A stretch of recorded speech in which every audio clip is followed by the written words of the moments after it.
Welcome, dear friends. Today I'm going to tell you a twisted tale of love, betrayal, and sweet revenge. Enjoy the story. Natalie Johnson leaned against the cold metal morgue table, absent-mindedly wiping it down with disinfectant. Her coworker Samantha burst through the swinging doors, dark curls bouncing. "Girl, did you hear? Dr. Ethan Callahan is looking for a date to the hospital gala tomorrow night. Rumor has it his gold-digging girlfriend Lila dumped him," Samantha whispered conspiratorially. Natalie's heart skipped a beat at the mention of Ethan's name. Memories of her childhood crush came flooding back, the handsome older boy next door who barely noticed shy, awkward Natalie. But that was a lifetime ago, before her father's death sent her family into a downward spiral, before her mother turned to the bottle for solace. "Ethan would never go for a girl like me," Natalie sighed. "He's successful, sophisticated. I'm just the janitor mopping up dead people's fluids." "Please, that man is so far up his own ass, he's like a pretentious cat chasing his own tail," Samantha scoffed. "You're too good for him anyway." Natalie forced a weak smile, trying to ignore the dull ache in her chest. If only Samantha knew the years she had spent pining for a man who didn't even know she existed. Ethan slammed the phone down, running a hand through his perfectly coiffed chestnut hair in frustration. Unbelievable. Lila, the sexy pharmaceutical rep he'd been dating for months, had backed out as his date for the gala last minute. "Something more important came up," she had purred. "You understand, baby. We'll do something special another time." Bullshit. Ethan knew exactly what, or rather who, had come up. Lila's father, a healthcare industry tycoon who had the power to make or break Ethan's career ambitions. She had just been using Ethan to get Daddy's approval. The realization stung. His intercom crackled to life. "Dr. Callahan, your 2 o'clock is here," his secretary Grace announced. "Give me a minute," he barked, scrolling through his contacts. He needed a date for tomorrow night's stat, preferably someone who would stroke his bruised ego. But as he dialed number after number, he was met with rejection. "A boring hospital event? Thanks, but no thanks." Tiffany, the leggy blonde Pilates instructor, rebuffed him. "I have to wash my hair," Veronica, the sultry real estate agent, claimed. Grace poked her head in, taking in Ethan's distress. "What about that cute janitor who's always making googly eyes at you? Natasha or Natalie or something?" "The cleaning girl?" Ethan sputtered incredulously, but as he considered it more, maybe it wasn't such a bad idea. She'd surely be thrilled just to be asked. And seeing him with such an obviously inferior woman on his arm would only make him look better by comparison. A wolfish grin spread across his face. "Grace, clear my schedule tomorrow night. I believe I'll be attending the gala after all." Natalie's hands shook as she knocked on the door to Dr. Callahan's office. She still couldn't believe she was being summoned by Ethan himself. Her heart raced as his secretary waved her inside. "Natalie, come in," Ethan greeted her smoothly, flashing his trademark megawatt smile. "Have a seat." She perched nervously on the chair opposite his massive mahogany desk, pulse thrumming. He looked like he'd just stepped out of the pages of GQ in his crisp white lab coat and designer suit. "You wanted to see me, Dr. Callahan?" "Please call me Ethan. Listen, I have rather an unusual request." He folded his hands, holding her gaze intently. "I was hoping you would do me the honor of being my date to the hospital gala this Saturday." Natalie blinked, certain she must have misheard. "I'm sorry, what?" "You see, my girlfriend was supposed to accompany me, but we've had a rather unfortunate falling out," Ethan explained, looking pained. "I know it's terribly last minute and highly unorthodox given our working relationship, but I couldn't think of anyone else I would rather have on my arm. You've always struck me as such a sweet, genuine person, Natalie." His blue eyes sparkled at her, and Natalie felt her resolve melting. This had to be a dream. Ethan Callahan, noticing her, asking her out. She knew it was crazy, but her heart wouldn't listen to reason. "I'd be delighted," she breathed, hardly believing the words coming out of her mouth. "Thank you for inviting me." "Wonderful." Ethan flashed her another knee-wobbling smile. "I'll have a car pick you up at 7:30 sharp. And Natalie, wear something pretty." He winked roguishly. Natalie floated out of his office on a cloud of bliss, already mentally rifling through her closet. She couldn't wait to tell her mom and Samantha that she, Natalie Johnson, mop girl extraordinaire, was going to the gala with Dr. Ethan Callahan himself. It was like something out of a fairy tale. Little did she know the harsh reality check in store. Her Prince Charming was about to turn back into a frog. Natalie's footsteps echoed as she pushed her cleaning cart down the deserted hospital hallway. Most of the staff had already left to get ready for tonight's big event. As she neared Ethan's office, she could hear him on the phone, his deep baritone drifting into the corridor. Curiosity got the better of her, and she paused by the door, straining to listen. "I know, it's perfect, right? That homely little mouse who cleans the morgue, she's so pathetically in love with me. She'll cream her granny panties if I deign to take her. Can you imagine what a boost it'll give my reputation when people see how charitable I am?" Ethan's cruel laughter made Natalie's stomach roil with humiliation and rage. How could she have ever thought there was anything decent about this man? "Oh, I'll give her a night she'll never forget, all right.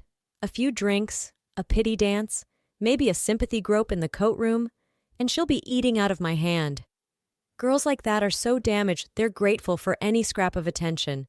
Tears pricked Natalie's eyes as she fled down the hall, determined to get as far away as possible. But Ethan's voice seemed to follow her, taunting. Ugly, pathetic, damaged. Natalie burst through the door of the small, dingy apartment she shared with her mother, choking back sobs. She collapsed on the threadbare couch, hugging a cushion to her chest.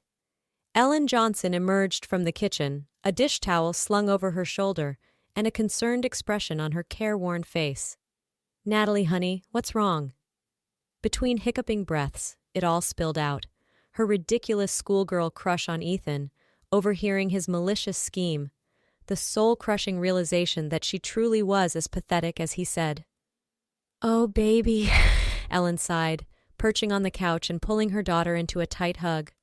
"I'm so sorry. Men like that, they're weak, cruel. They'll use a good woman up and toss her away like garbage."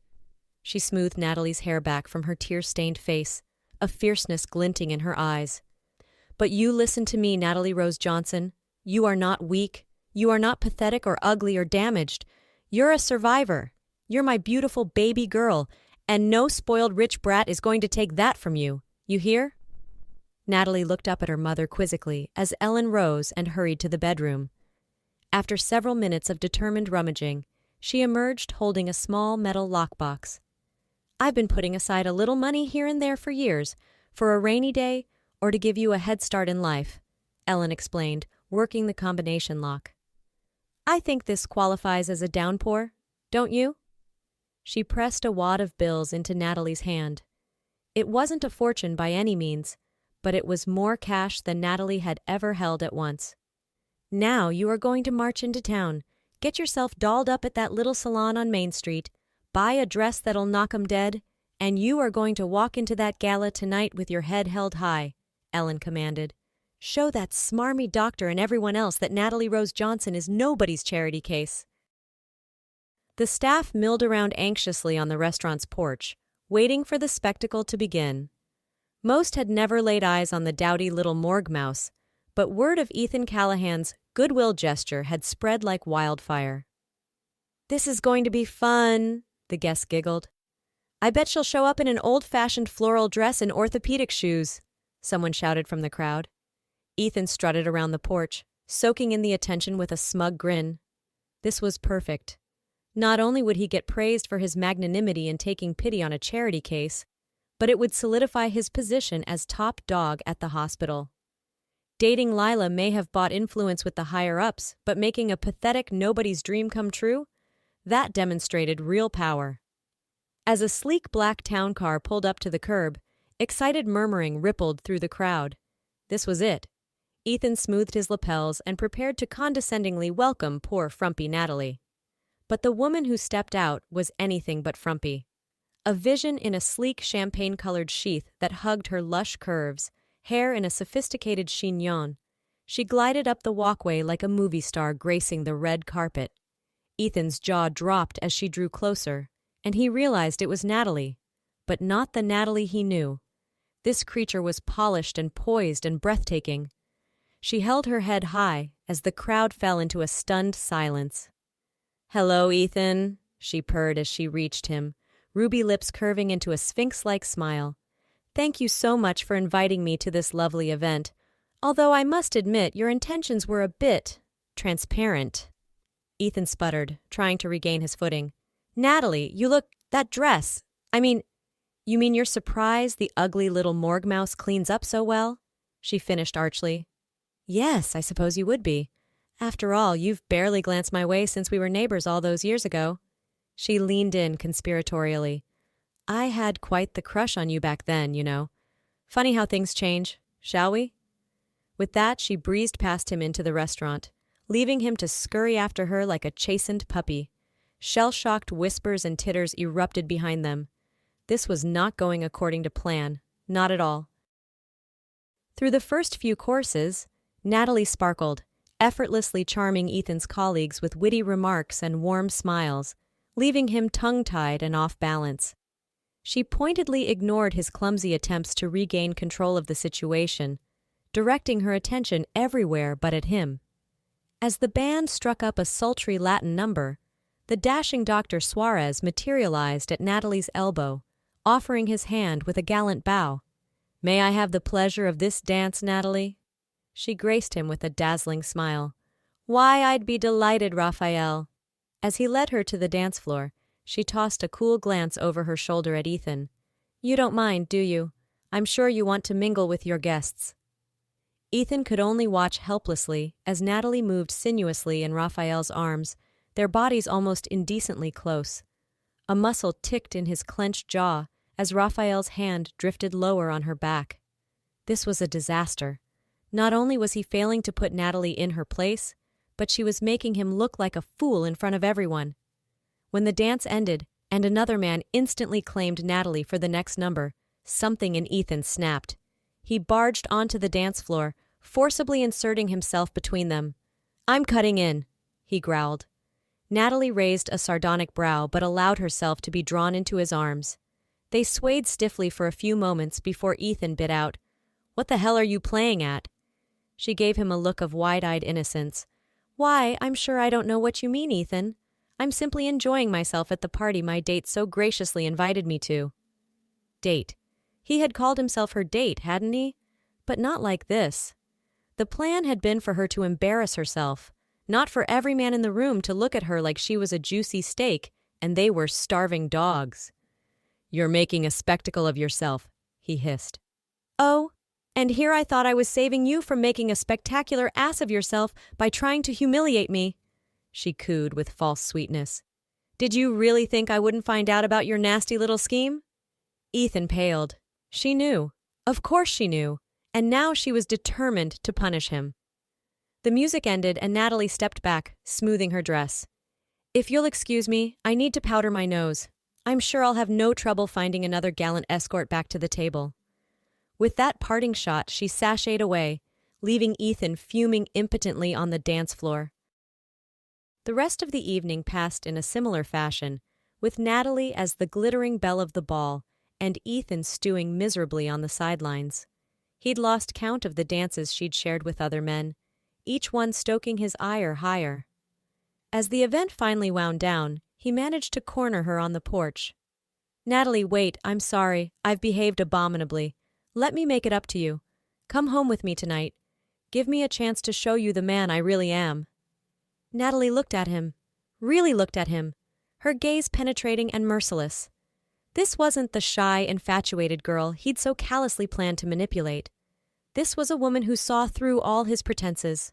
"Oh, Ethan," she sighed, "the man you really are is what got us here in the first place. Egotistical, cruel, willing to use people for your own gain. I wanted so badly to believe there was more to you than that. I built up a fantasy in my head of who you could be. But that's all it was, a fantasy."